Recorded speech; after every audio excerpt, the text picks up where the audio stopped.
the guy.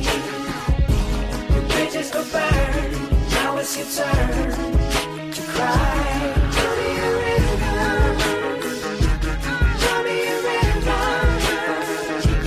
draw me a river, draw me a river, yeah. Croeso and welcome to Tales of Wales, the podcast that doesn't have an intro this week because poor little Dave looks like a look like a husk of a man, I gotta be honest. You could put your weekly shop in the bags under my eyes, my friend. You got your fleece on, which I kind of hate, but I've started to love. And you now look a bit like Ivor the Boneless. Not Ivor the Boneless, Bjorn Ironside. You know, when he kills that bear. This is pure hair, mate. You know, like just fucking roebuck fucking hide. It does look like you killed a bear and you've worn it. Let me go back a bit and I'll take a little screenshot for the carrot. Oh, please don't. I look fucking horrendous at the moment. And my stupid, my headset is just squishing my big bubby cheeks. Let's try again. Move well. back a little bit. Shut Picture. up. Move back. Move back. Let's see if I'm... All right, one more time. All right. Oh, God. Just take the bloody picture and put me on my fucking misery. No, that's so bad. Right, we'll have to, maybe I think because it's recording the camera, we'll actually get some shots of it later in the post. But yeah, I wanted to start the recording straight away because you looked so. When you turned up, you were a little bit like your camera wasn't really set on your face, and you were just down, slunked in your chair, down like my mood, mate. Fucking slumped over, barely operating. So what's wrong then? Come on. Well, I played Kingdom Come Deliverance 2 until about 1 a.m. with cans, and I was fucking low. I achieved a new level of role play, right? Whenever I was taking a new can, I was like, pop to the tavern in-game, have a swig of beer. So I attacked a Cuman's camp, mate. It took me about fucking 6 tries, got absolutely destroyed the first 5. They're brutal. Then it was absolutely epic, though, if I don't say so myself. Oh, totally epic. Girls totally epic, bro. Basically, I started off and I was like, I'll poison my arrows. And I was on this little perch and I was so shit at the arrows. I was missing them. And all I was doing, I was missing them. Then they're going, there he is, the guy on the perch up there. He's that guy with all the bow in his hand. Yeah, with full armour and not even stealthing it. And then eventually I found this little narrow, craggy little path, but it was only wide enough for one person. So I filled them out. I was absolute hot gates them. Oh. And I was one at a time then. And I had my doggy with me. And I was sick 'em. And I was fucking with my poison and fucking blade. It was great. Because I fucking love it. I since we spoke about it the other night, I was like, fuck, I got to get back onto it. I didn't choose to have the dog this time because I find the dog, it helps loads because it takes away someone from you. Oh, yeah. Absolutely is a game changer because you can just go sick 'em and then they go, oh, he's biting my arm and you just fucking nail him in the head. But there's a mission, I won't spoil because it's coming up for you, but it's so fucking Owain Glyndwr style where you're a part of a caravan and then you get attacked through a forest. And this happens later on, way later, so it won't be a while for you. But it's so much like how Welsh tactics were in terms of there's a big army coming through and then a rogue warfare. thing. And it's fucking brutal. And it's a really good, it's so cinematic. And everyone around you's getting fucking hacked down and shot and pierced with arrows and stuff. And as we said, even though we're in old Bohemia in Hungary, we're I am a 14th century Welshman. Yes, I am. I'm acting like I fucking love it. It's such a good game. And also, I just went for a walk to a 11th century or maybe 12th century castle from where I live. Oh. I went up to for the listeners. I moved to a Bridgend, a temporary move. I said last time, but I'm loving it here. And we're in a place called Braclaw, which is quite nice. And it's not far from Ogmore.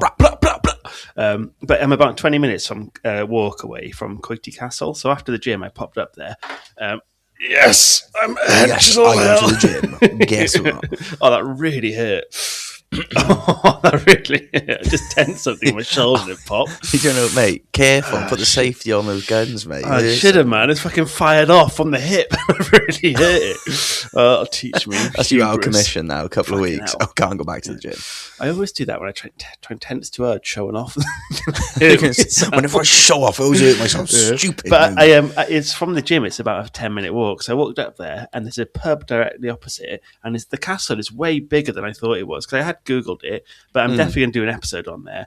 And when I got there, a fucking bird of prey came out of the ground, because it had its nest in the in like the, you know, they build these like castles with a ground like wall. What's the term for it? So, you know, like a Tottenham and Bailey, the Bailey is, you know, they have the castle built on the hill, and it's like a man-made structure of of grass stuff. They've done that, like an outer ring of the castle is a man-made hill of mud. So you have to climb up and go down and climb up before you even get to the castle. So you get fucking done.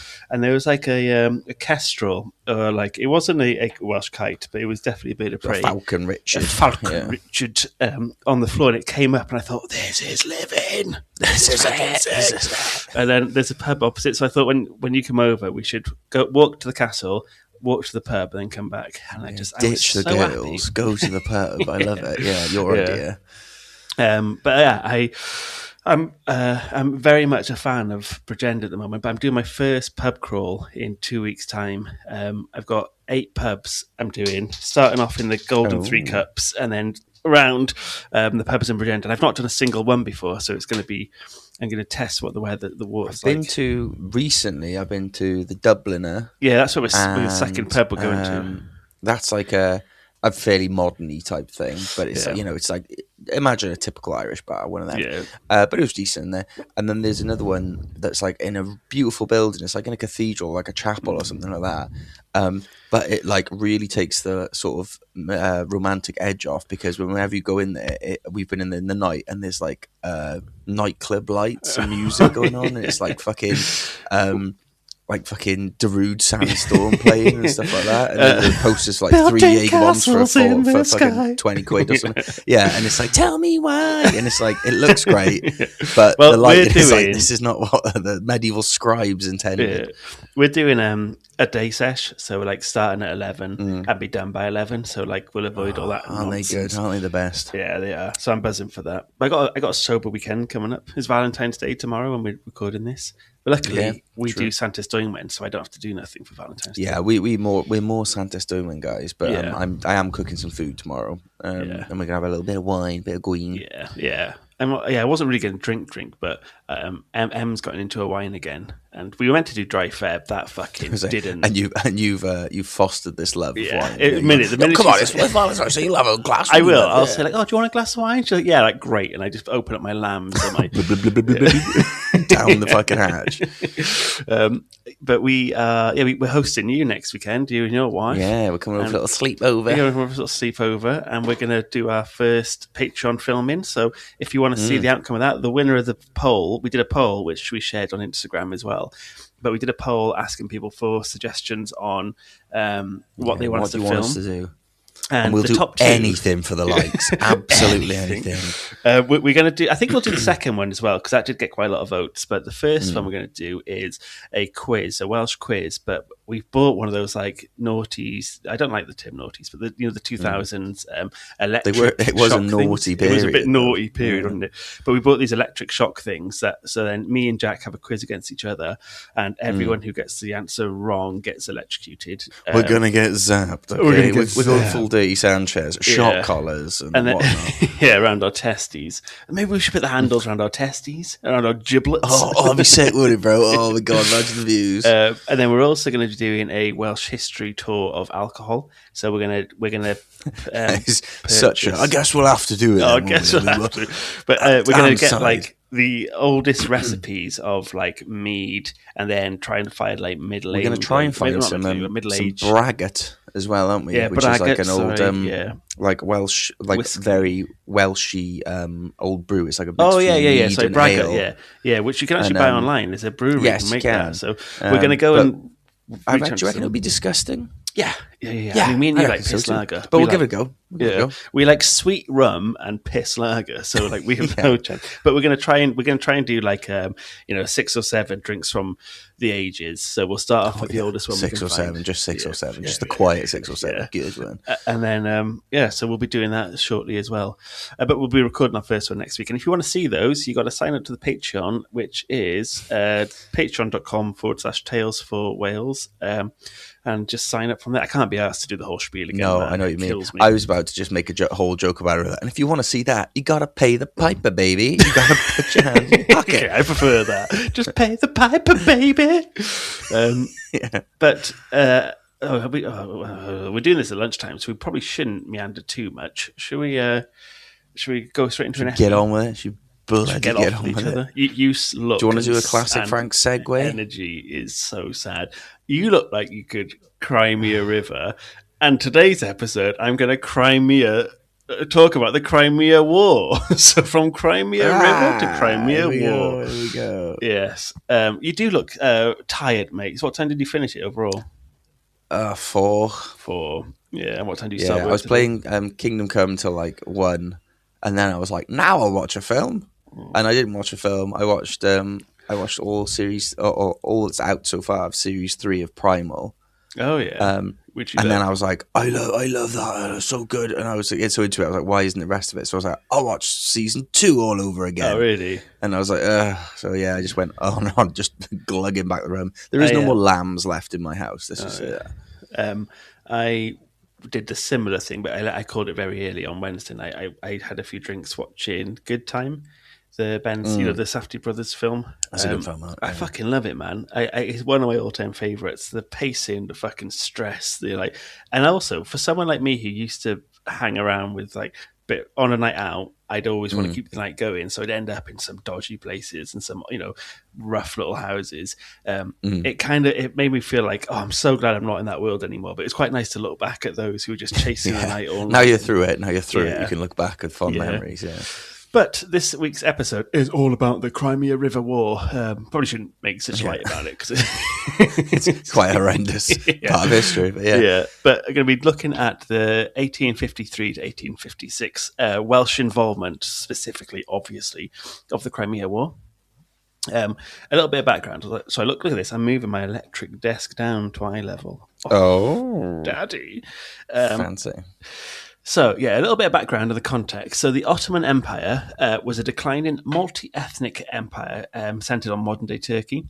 They controlled territory across the Balkans, Middle East, and the Black Sea. And Russia aimed to expand south as the Ottoman power weakened. So, there was this big empire, the Ottoman Empire, which was now creating a vacuum. So, Russia saw its chance to join in with this power vacuum that's been left across what I just mentioned, across the Balkans, across the Middle East, and across the Black Sea, across that coast. Russia, this is like the first bit of genuine information on the Ottoman Empire I think I've heard, because my only recollection of them before this is they were a bastard to fight in medieval Total War too. Well, that's the thing; they were fucking huge. They were from 1299. It even lasted past this. So it lasted till it pretty much finished in 1922.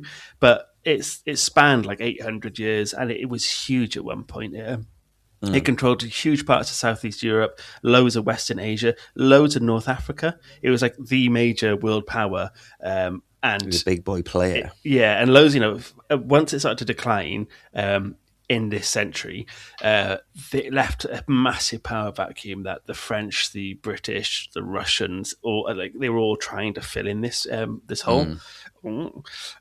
So France and Britain teamed up together to stop the Russians from taking dominance over the Black Sea, because there were so many imperial trade routes that way, and they wanted to maintain a European balance of power. So they that's kind of the background for the Crimea War. The main military objectives of it were to Sevastopol, which was a Russian key naval base in Crimea. Battle of Sevastopol. Yes, you know the reference. I know about that as well. Oh, but we talk about that in a little bit. It's a big siege happens there. I'll say So I'll talk a little bit about the siege of Sevastopol in a bit, but also the context, or the pre-context for this war, it was all about controlling the Black Sea coast, and that's where the Crimea Peninsula is, like the heartland of, and it has loads of naval bases and stuff there, which are key to controlling the Black Sea. It's so much what happens now with why Russia annexed the Crimea in 2014 and under a fake pretense that it was, it wasn't Russia. It's super important to that area. But the French and the British couldn't just say, hey, we don't want you having more land. They had to be more, sneaky than that. So the pretext for this whole war is that they fear that Russia was going to have the Eastern Orthodox Church was going to take over these important Christian sites and these holy sites. So they pretended like... also like them, the Ottoman controlled the Palestine at the time, and the Ottoman Empire had all these incredibly important religious areas. So the French and the British were going to be like, oh no, we're doing this because we have to protect those Christian places, and it has to be like Roman Catholic style. It's all for a good reason, I promise. And the Russians were like, no, we need it because we're going to be doing this Eastern Orthodox style of Christianity or church. So the pretext was, we're doing this for religion. The reality is we're doing this for land, with everything. But this is obviously British war, but there was a big involvement from the Welsh, and it had implications for Wales, which are really interesting.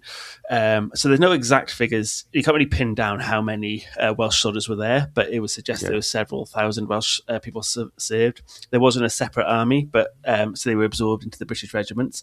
But there was a huge amount of recruitment in the industrial valleys. So in South Wales, loads of Welsh people got signed up for the mines. And then similarly, in rural and coastal areas of North Wales, there was a lot of men picked up there from the mining communities up in the north. They were mostly miners, agricultural labourers and quarrymen, and they enlisted because it was steady pay, it was an escape from poverty, and there was lack of local opportunity. So they went off to war. I love that it's like, I'll go off to war. Well, it pays the bills, doesn't it? And also what they didn't realise was there was loads of propaganda about how good the British Army was. At this time specifically, there was dog shit leadership, and there was so many fucking blunders and death and lack of equipment, lack of leadership, lack of intel, and this has defined this era and defined this war, was how bad the Brits and the French you'll be home by Christmas, don't worry. That kind of vibe. So there was also a lot of language issues. So a significant number of the Welsh soldiers spoke Welsh as their first language and didn't speak English, and orders were issued exclusively in English. So this then led to... doesn't bode well, does it? It doesn't bode well. Don't understand what my commanding officer is telling me to do. Yeah, so that then led to miscommunication on the battlefield, discipline issues, and then loads of punishment because they would misunderstand what the English officers were saying to them. They'd act something else out, and then they get in fucking loads of trouble and punished, and corporal punishment. So it led this big resentment between Welsh soldiers and English officers. I can imagine. It's mad that, isn't it? If they'd recruited from France, they would go, well, they probably wouldn't understand this, but they recruit from Wales, they go, why didn't you fucking get it, you thick bastards? Exactly. And this is in the era when a majority of Wales still spoke Welsh before lots of the impact of the Blue Books came in. There was a specific, so the Welsh Royal Fusiliers were there. They were like the most clearly Welsh identified unit, and they carried Welsh recruits from both North and South Wales, and they served continuously throughout the campaign. But there's also other regiments, the 41st Welsh Regiment, the 68th Regiment of Foot, and then various line regiments with heavy Welsh intake. The Crimea War predates systematic service records, but most Welsh soldiers, the evidence survives through their letters, pension records, and press reports. And what's interesting is the war was bad and huge losses, but they didn't want people back home knowing this. So the soldiers, the officers would confiscate letters that talk badly about the war. But obviously, because they couldn't read Welsh, loads of Welsh letters got past that. So that's quite cool. It's interesting, and that's how we know an awful lot about how the Welsh were in this war and how they were treated and what their comrades were like. Comrades makes it sound a lot more. We got the word out, even though the regime didn't want it. And even these letters weren't doing that on purpose. They were just writing home to their family, and they were just saying, "Guess what? War is shit." And it's when Wales had a stronger Welsh news. We had better, not better journalists, but we had a stronger press than we do now. Now we have like the Western Mail and Wales Online. We don't have a huge amount, and that's one of our big downfalls as a nation, is we don't have a good press to hold people accountable. We have like Will Hayward who are pushing it now, but at the time they had a lot more Welsh press. So then when they got hold of these letters, they raised the flag about how bad things were going. And these letters, so one guy in particular, Private John Jones, he was in the Royal Welsh Fusiliers, and letters from him appeared in Welsh newspapers, and they described massively inadequate clothing. Do you know the balaclava, the word balaclava, and the item of clothing balaclava? All right, yeah. That generates from this area. There's a place in Crimea called Balaclava, and it's how they had to fashion these hats that would go all over your head because it was fucking freezing there. It was like unbelievably cold. Food around that area of the world, baklava. Baklava.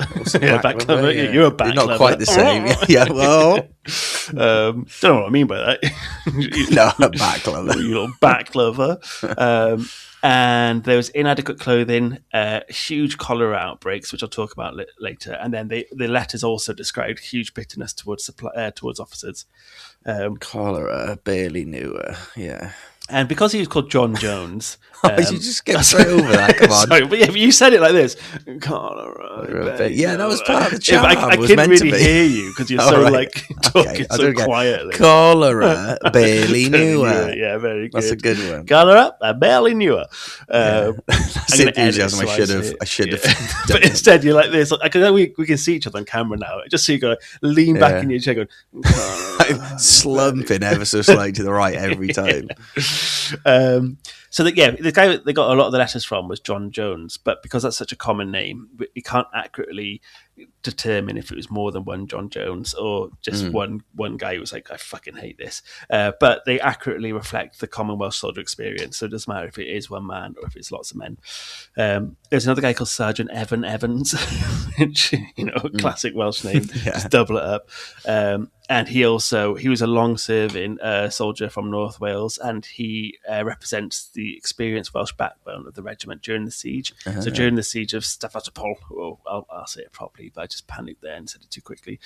Sevastopol, his experiences were part of the thing that documented how bad the military leadership was. Right. And then there was also like a lot of Welsh army surgeons and orderlies who had their letters echo Florence Nightingale. So Florence Nightingale was a big part of the Crimea experience. And there's also a Welsh nurse who we're going to do a whole episode on, who had something very similar, Betsy Cadwallader. Yeah, we've touched on it before, haven't we? But we haven't done like a full-on expose. Expose is not the right word, as if like we're uncovering this. She was. I think she was a big part of the Battle of Waterloo.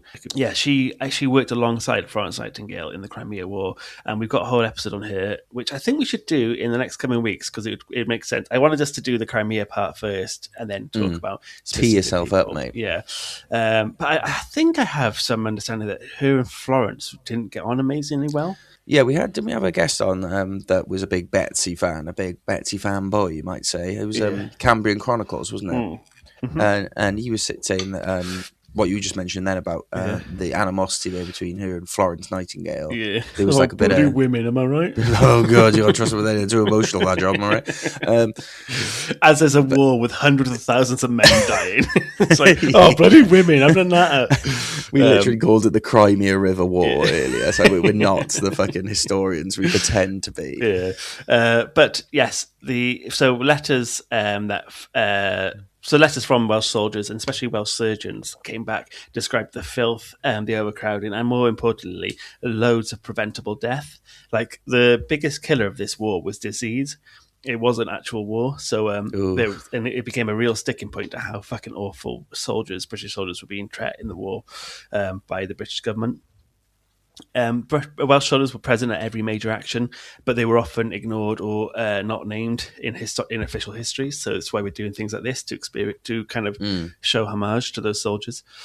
We'll cut that out. For lunch today, well, edit around the burp. That was disgusting. But I'm counting my calories, right? But I'm not eating healthy. I'm just counting my calories to making sure I don't go over my calorie limit. So I've had nothing to eat today. It's like 1:30, But so the first time I ate was at 12:30, and I had 3 portions of like a knockoff Crave cereal brand. Which is just sugar and like chocolate and milk, and it's within my calorie allowance, but it's not like anything nutritional. You just burped up about 30 calories worth. I think it is so tasty though, and I had like a sugar high. You get a little repeat taste as well on the way back out. It's tasty on the way up as it is on the way down. Yes, so I'm going to talk now about some specific battles. So the Battle of the Alma, not the Alamo, the Alma. This battle was the first major engagement of the war, and it had the British and the French plus some Ottomans, because I think there was like support for the Ottomans staying in charge because they were weakened and could be more easily manipulated by the Western forces. They landed in Crimea and advanced south. The Russians took a defensive position on high ground above the River Alma. And things like this, right, remind me now of why the Russians have such animosity towards the Brits, because they are way closer to Crimea than Britain is. And Britain invaded and had a big war with them. And hundreds of thousands of people died for imperial reasons. And I'm definitely not defending Russians, but like it's not like this is a one-off thing. People have been fighting over the Crimea and this area for hundreds of years, and if not thousands of years. So I know what you mean. It's like, it's what is it to do with us, really? Yeah, you know, it's like it's not like it's in our back garden. No, but it very much is in Russia's. And it's not like out of the blue that Russia have attacked this place. Russia have wanted it back for age. I know I'm not defending it by any means, because it's all fucking barbaric and you're a bloody red blood, and you're but it just in case for me, I only thought, well, what the fuck? Why have they just invaded after being neighbours with them? But if you look at the history, this has been on the cards for. I might not have thought this before, but after they banned one of our YouTube videos in Russia, I say fair play, fucking stick it to him. Yeah, the bastards. Isn't that mad that we're banned in Russia for that episode? Putin's coming for us, mate. Yeah. He's going to try and look for compromise on us now. Yeah. Oh fuck, they're in the house now. Oh my god! Yes. So this episode. Sorry, I'll just restart the episode again. Just panicked on the Russians. This episode's about Russia's not as bad as you might think. Yeah, it's my water's tasting awfully radioactive. So the Russians took a defensive position along the River Alma. The British and the French and the Ottomans had around 58,000, and the Ruskies had 37,000 troops. So the Brits and the French had a lot more, but they had the less defensive ground. The Allies made a surprise landing on Crimea on the 14th of September. The Allied commanders marched towards strategic city of Sevastopol. So they marched towards the strategic city, I should say. Russian commanders rushed his available troops to the last natural defensive position, which was then at the height of this gorge in the river. Which is, like I said, the Alma. This is kind of sums up how bad the planning was. The Allies didn't work together, and they just made a series of disjointed attacks, where the French first turned to the Russian left flank and attack up these cliffs, which the Russians had considered unscalable. So the French tried to go up there, didn't really work, got fucking obliterated. The Brits waited to see the outcome of the French attack instead of joining with them, and then twice unsuccessfully assaulted Russian main positions to their right and got mowed down.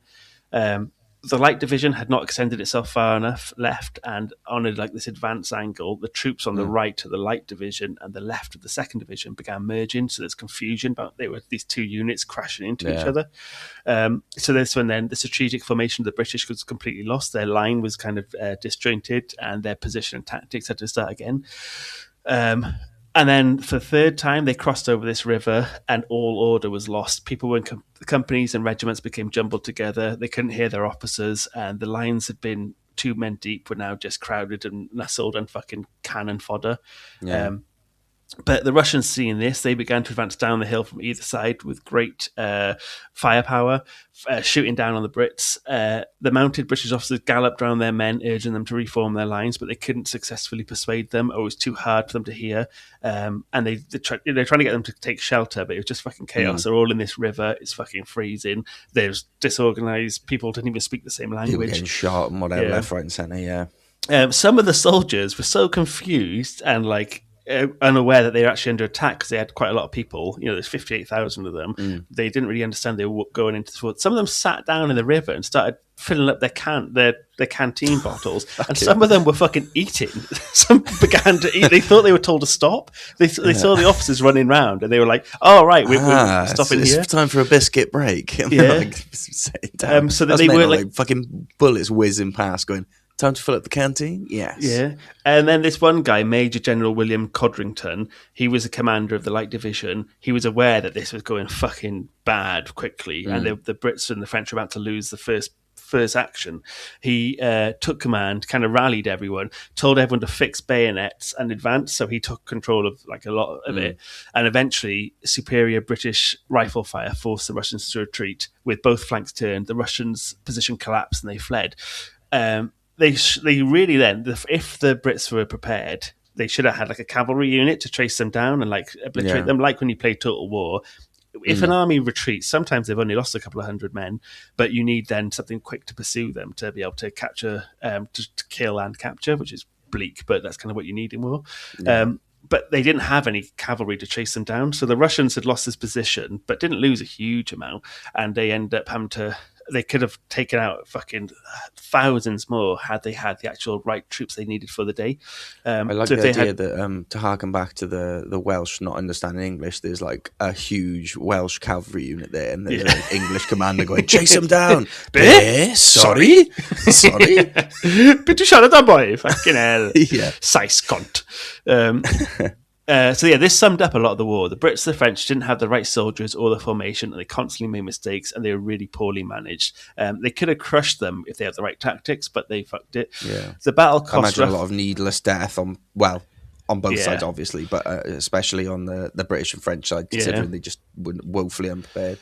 The French lost over 1,500. The Brits lost over 2,000. The Ottomans lost 500. The Russians did lose, but they had the Brits been better prepared, and they were the ones advancing. They had time to take stock and advance properly.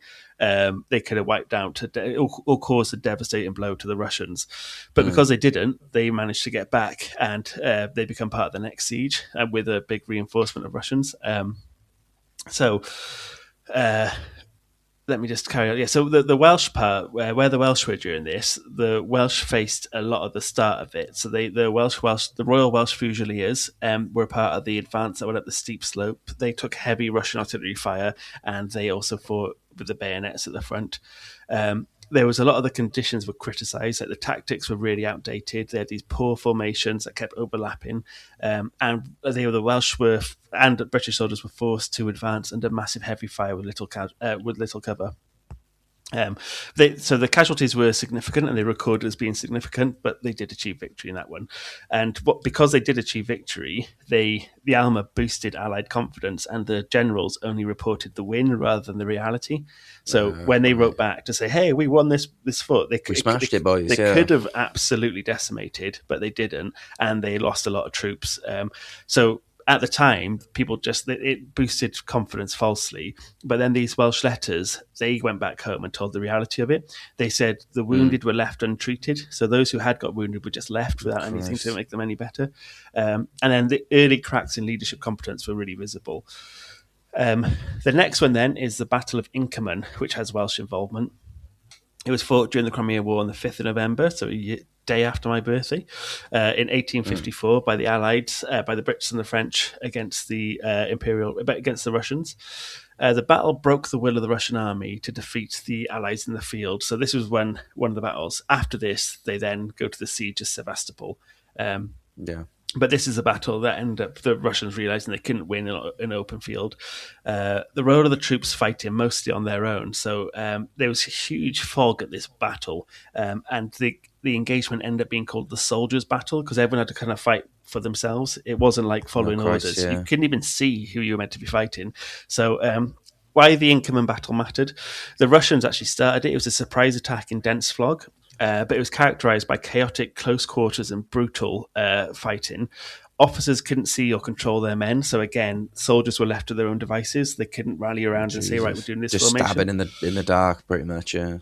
Yeah, and the Welsh were used here for isolated firefights and hand-to-hand combat, which is really, by this stage in the 1800s, hand-to-hand combat was way less of a thing. Yeah, you've got gunnies and stuff by then, haven't you? Yeah. So that's not ideal.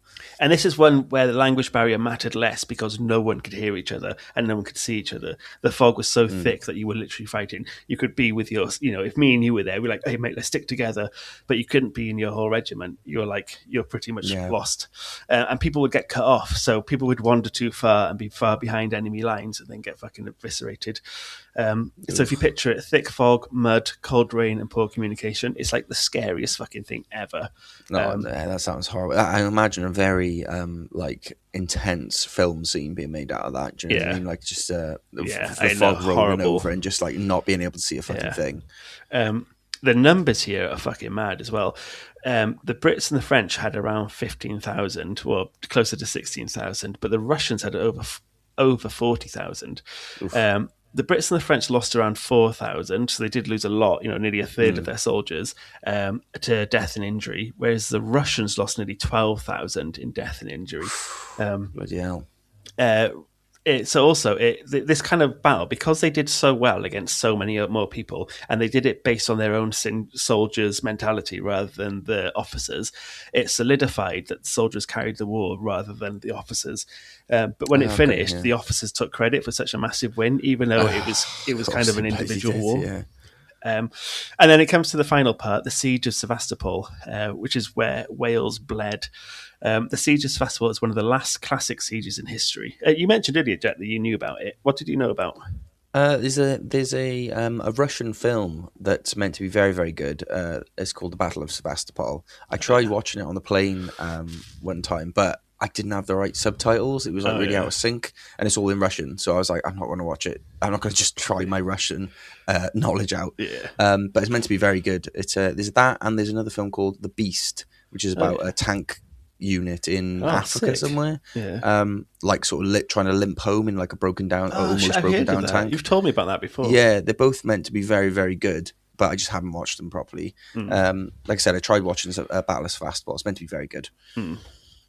Well, yes. So, in the siege, the city of Sevastopol was home to the Tsar's Black Sea, and the Tsar is the leader of Russia. The Black Sea Fleet, so incredibly important, and that threatened the Mediterranean and the trade routes for the West. The Russian field army had to withdraw because it was getting beaten in places like Inkerman, which I just mentioned. And they'd lost enough outside of their equipment wasn't anywhere near as good as the Brits, even though the Brits had poor clothing and stuff and poor things for their soldiers.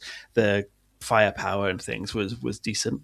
So the Russian field army withdrew before the Allies could encircle it, and the siege was a culminating struggle for the strategic port between 1854 and 1855, and was the final episode of the Crimean War.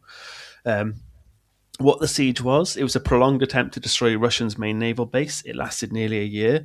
It was defined by gritty, brutal trench warfare, artillery bombardment, and then the biggest thing, disease. This is fucking mental, right? The French lost 10,000 due to action, so as in fighting.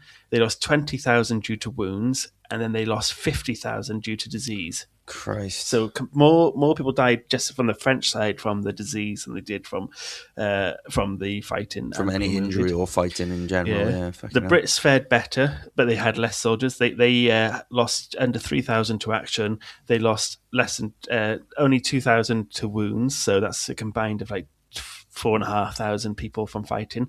Then they lost 16,000 to disease. So 4 times as many. And then there's a total of like 128,000 deaths for them. There's also someone called the Piemontes, who I'm not too sure. I didn't really read too into them. But the Russians, they lost 100,000 due to being killed, wounded, and disease as well. So so much of this for the Brits and the French was lots of death. Yeah, but like not even dying. They get dying from avoidable things, from like hygiene.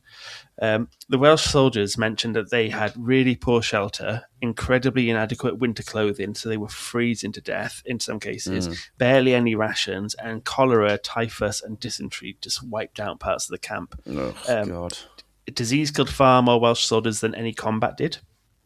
And entire drafts were weakened even before reaching the front line because they were getting so sick on the way to the front. Welsh language letters describe freezing temperatures, death from freezing, rotting food, and corpses just left unburied. Christ. And like I mentioned at the start, most English letters said the exact same thing, but they were confiscated by officers to avoid bad press at home. But the censors couldn't read Welsh, so they were honest accounts of what was happening. This prolonged siege warfare caused huge trauma, long-term disability, and alcoholism in British soldiers. So veterans turned to Wales broken in body and spirit. I can imagine. And then to tie this back to Wales even more, there's direct lines to Welsh politics. So Crimea is like a proof but not a cause in terms of war confirmed existing Welsh grievances. They had a class inequality against English people, political exclusion. They didn't have any leaders there, and they were culturally disregarded. So there was no attempt to have Welsh language units or Welsh language officers or anything to accommodate. The sheer disregard, like you said, for the Welsh letters are the only ones telling the truth because they couldn't even be bothered to be like, let's screen these through a translator of some kind. They don't give a shit because it's such low down on the priority list. Yeah, and that pushed the nonconformist attitude in Wales, which Wales has long pushed, and like the separation from the English church. English chapels were condemned in Wales. There was a big push to Methodist and nonconformist churches in Wales because they saw this war as a moral failure by the state. When more of the news came out about how bad the war was, there was a big condemnation of the aristocrats who were like making money off it and pushing it for money, and a big moral failing by the state and church. So Crimea was used in sermons as evidence of injustice to Welsh people. Mining communities absorbed the lesson, so war profits went massively up in Britain. So people were making a lot of money from the war. But those who didn't fight, they got very rich. But the soldiers were destroyed physically and mentally and barely knew anything. So it started pushing towards Labour politics, and Labour is in original Labour, not modern day Labour. The why all of South Wales has been Labour is because Labour formed from mining communities and the party for the people. That's the whole point of Labour, is for labourers. This fed directly into a union strength, and then Labour's dominance in South Wales all stems from this political upheaval. And the Crimea adds into that anti-Westminster kind of attitude about how they track Wales. And Crimea reinforced the recurring Welsh narrative: we fight Britain's wars, but Britain does not speak for us. And yes, the key facts, and it's at the end there, I just try to summarise a little bit. So the major action points for Wales were the Alma, Inkerman and Sevastopol. The main killer was disease. Welsh legacy was political radicalisation, war scepticism, and class consciousness. And these are something we see again in World War I and World War II. And Crimea, it proved Welsh soldiers' toughness, and it generally did push up like people like the Welsh Fusiliers and stuff because they were often fighting where it's thickest. But it reinforced how little control Wales had over the wars they fought in, which is a big thing. And a lot of the references I got from here were from the Crimea War, A History by Orlando Figgs, some stuff from the National Library of Wales for Crimea War letters, and then Hugh Strachan, European Armies and the Conduct of War, and then Regimental Histories of the Royal Welsh Fusiliers. That's my bits and bobs. Very interesting, mate. I didn't realise, that we had even that much of a part to play, let alone the kind of almost breaking the silence on how shit it was over there, thanks to good old Cymraeg. Yeah, it was a really interesting one to read about because I it's not really the era me and you have a huge amount we don't usually interest in. That isn't our route one, is it? No, because it always feels medieval, like it's English history rather than British history. So it is quite nice to know that there was Welsh had an interesting aspect to it.